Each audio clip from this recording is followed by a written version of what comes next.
મિત્રો, ગરવાગઢ ગિરનારમાં ભગવાન ગુરુ દત્તાત્રેયના પગના દર્શન તો તમે કર્યા જ હશે, પણ એ ગુરુ દત્તાત્રેય ભગવાન કોણ હતા? તો એમના જન્મથી લઈ અને ગિરનારમાં એમના બેસણા કેવી રીતે થયા એના આજે સંપૂર્ણ ઇતિહાસની વાત કરીશું. ઉત્તર પ્રદેશમાં ચિત્રકૂટમાં મંદાકિની નદીને કાંઠે અત્રિ મુનિ અને સતી અનસુયા આશ્રમ બાંધીને રહે છે.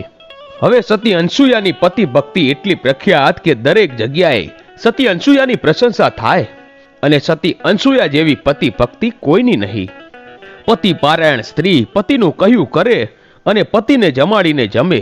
આવી પતિ ભક્તિ કરનારી સ્ત્રી અનસુયાની ચારેય કોર પ્રશંસા થવા લાગી. હવે બન્યું એવું કે એક વખત નારદજી મૃત્યુલોકમાં ફરતા ફરતા આવે છે અને સતી અનસુયાના આશ્રમ આગળથી નીકળે છે, અને તેમણે જોયું કે આહાહા, વૈકુંઠની સ્ત્રી પણ આ સ્ત્રીને પહોંચે નહીં. સતી અનસુયાની ભક્તિ એમણે બહુ ગમી અને દરેક જગ્યાએ સતી અનસુયાની પ્રશંસા સાંભળી. અને પછી નારદજી વૈકુંઠમાં ગયા, અને વૈકુંઠમાં બ્રહ્માણી, પાર્વતીજી અને લક્ષ્મીજી બેઠા છે, અને નારાયણ નારાયણ કરતા નારદ મુનિ આવ્યા અને હસતે ચહેરે આવીને ત્રણેય માતાને નમસ્કાર કરે છે. ત્યારે લક્ષ્મીજી પૂછે છે કે નારદજી, આટલા મંદ મંદ કેમ હસો છો? એટલે નારદજી કહેવા લાગ્યા કે માતા, મૃત્યુલોકમાં ગયો હતો અને સતી અનસુયાની પતિ ભક્તિ અને સતીપણું જોઈ હું તો જોતો જ રહી ગયો. સતી અનસુયાની પતિ ભક્તિના વખાણ ચારેકોર થાય છે. માં, ખરેખર એ સ્ત્રી તમારાથી પણ વિશેષ ગણાય.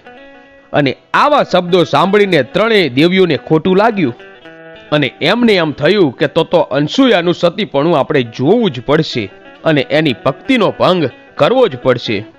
અને આવું વિચારીને ત્રણેય દેવીઓ ચર્ચા કરે છે, અને ત્યાં બ્રહ્મા, વિષ્ણુ ને મહેશ, આમ ત્રણેય દેવો ત્યાં આવી પહોંચ્યા. ત્યારે સતી પાર્વતીજી બોલ્યા કે નાથ, તમે સાંભળો, અમારું એક કામ તમારે કરવાનું છે.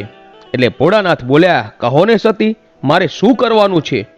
પછી તો એક સાથે ત્રણેય દેવીઓ પોતપોતાના પતિને કહેવા લાગ્યા કે તમે મૃત્યુલોકમાં જાઓ અને સતી અનસુયાનું પતિવ્રતા ધર્મ ભંગ કરાવો.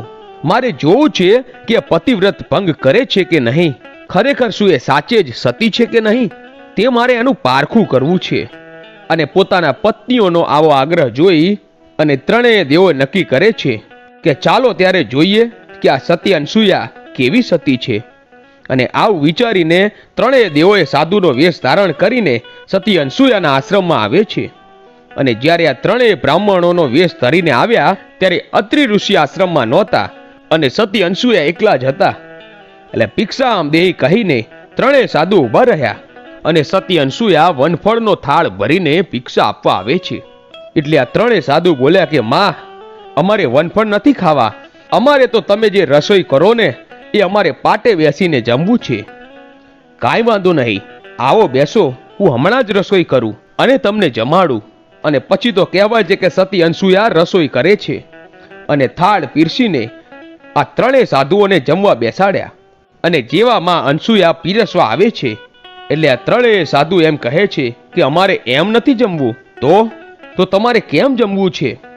તમે અડધા વસ્ત્ર ઉતારો અને પછી અમને પીરસો તો જ અમારે જમવું છે, નહીતર અમે અહીંથી ભૂખ્યા જતા રહીશું.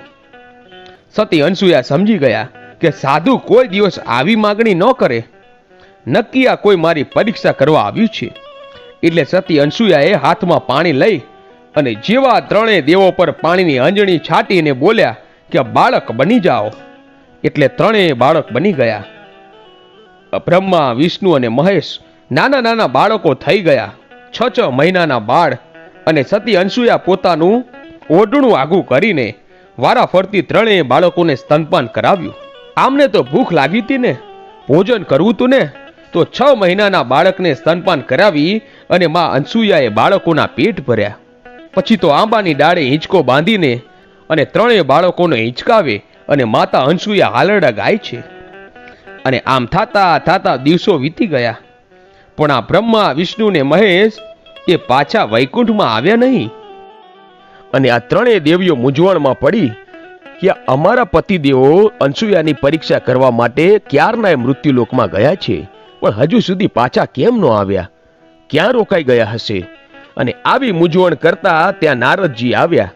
ત્યારે લક્ષ્મીજીએ નારદજીને કહ્યું કે નારદ, અમારા પતિદેવો ક્યારના સતી અનસૂયાની પરીક્ષા કરવા માટે ગયા છે, પણ હજુ સુધી પાછા કેમ ન ફર્યા?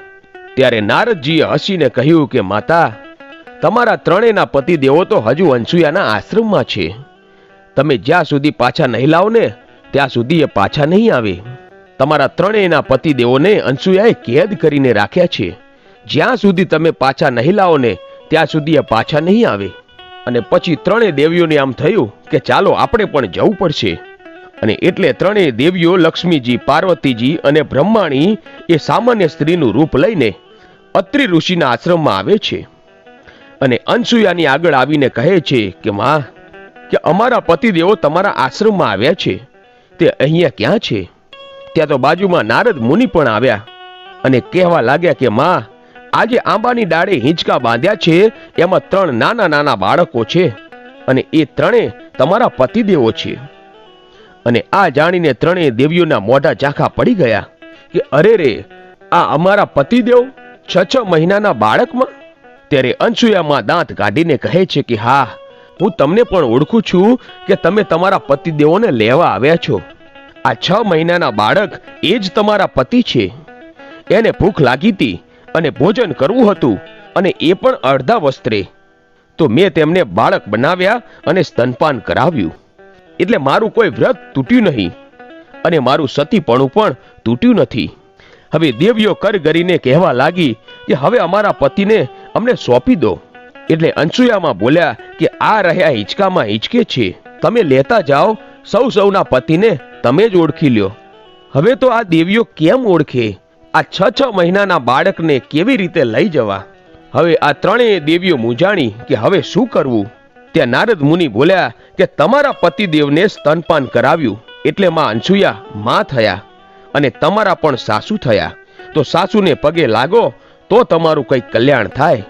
એટલે આ ત્રણેય દેવીઓ માં અનસૂયાને પગે લાગી અને ભૂલની માફી માંગી અને કહેવા લાગી કે અમારા પતિદેવને મૂળ સ્વરૂપમાં કરી દો અને અમને સોંપી દો. તમને ઓળખી ન શક્યા. તમારી પરીક્ષા કરવા માટે અમે જ અમારા પતિદેવોને મોકલ્યા હતા. અમારી ભૂલ બદલ ક્ષમા કરો. અને આવું કહીને ત્રણેય દેવીઓ અનસૂયા માના પગે લાગે છે. અને અનસૂયામાં પણ ત્રણેયને ઊભા કરી અને પાણીની અંજણી છાટી અને પારણામાં જ્યાં સૂતાતા તે ત્રણેય દેવોને પાછા મૂળ સ્વરૂપમાં કરે છે. અને ત્રણેય દેવો પોતાના મૂળ સ્વરૂપમાં આવ્યા એટલે અનસૂયામાં તેમને પગે લાગ્યા કે મેં તમને બાળક બનાવ્યા અને સ્તનપાન કરાવ્યું. આમાં જો મારી કોઈ ભૂલ હોય તો મને માફ કરજો. અને આવી ચર્ચા ચાલે છે ત્યાં જ અત્રિ ઋષિ પણ આશ્રમમાં આવ્યા. અને બધાને ભગવાન બ્રહ્મા, વિષ્ણુ, મહાદેવ અને ત્રણેય દેવીઓને આ અત્રિ ઋષિને દર્શન થયા. પછી ભગવાન કહે છે કે માં, હવે તમે અમારા માં થયા. તમે જે માંગો એ અમે તમને આપીએ. એટલે અનસૂયા માએ કહ્યું, તું મને આપવું જ હોય તો તમે ત્રણેય મારા દીકરા થઈને રહો. પણ આ તો ત્રણેય દેવ, જેને વૈકુંઠમાં પણ જવું જરૂરી છે. એટલે 3 મોઢાવાળા એક દેવનું સર્જન કર્યું, જે ગુરુ દત્તાત્રેય, આપણે ગુરુ દત્તાત્રેયના નામે ઓળખીએ છીએ. એ જ બ્રહ્મા, વિષ્ણુ અને મહેશ. આ ત્રણેયનું એક મોઢું. એવી રીતે 3 માથાવાળા ભગવાન ગુરુ દત્તાત્રેયનું નિર્માણ કર્યું. 3 મસ્તક અને 6 હાથ છે. 2 હાથમાં કમંડળ અને માળા એ બ્રહ્માનું સ્વરૂપ, બીજા હાથમાં શંખ અને ચક્ર એ વિષ્ણુનું સ્વરૂપ, અને ત્રીજા હાથમાં ત્રિશૂલ અને ડમરૂ એ ભગવાન શંકરનું સ્વરૂપ. આમ 6 હાથ અને 6 વસ્તુઓ હાથમાં ધારણ કરેલી અને 3 મસ્તક. આમ ગુરુ દત્તાત્રેયનું નિર્માણ કર્યું. અને તે દિવસે માક્ષર મહિનાની પૂનમ હતી. એટલે એ દિવસને ગુરુ દત્તાત્રેયની જન્મ જયંતિ તરીકે પણ ઓળખવામાં આવે છે. અને પછી તો ગુરુ દત્તાત્રેયનો ગિરનારમાં વાસ થયો અને આગળ જતા એમણે 24 ગુરુ ધારણ કર્યા. અને ગુરુ દત્તાત્રેય ભગવાન સતી અનસૂયાના અને અત્રિ ઋષિના પુત્ર તરીકે જગમાં પ્રખ્યાત થયા. તો મિત્રો, આ હતો ગુરુ દત્તાત્રેયનો ઇતિહાસ. મિત્રો, આવા જ વિડીયો જોવા માટે આજે જ અમારી આ ચેનલ A1 ગુજરાતીને સબસ્ક્રાઇબ કરો. ધન્યવાદ.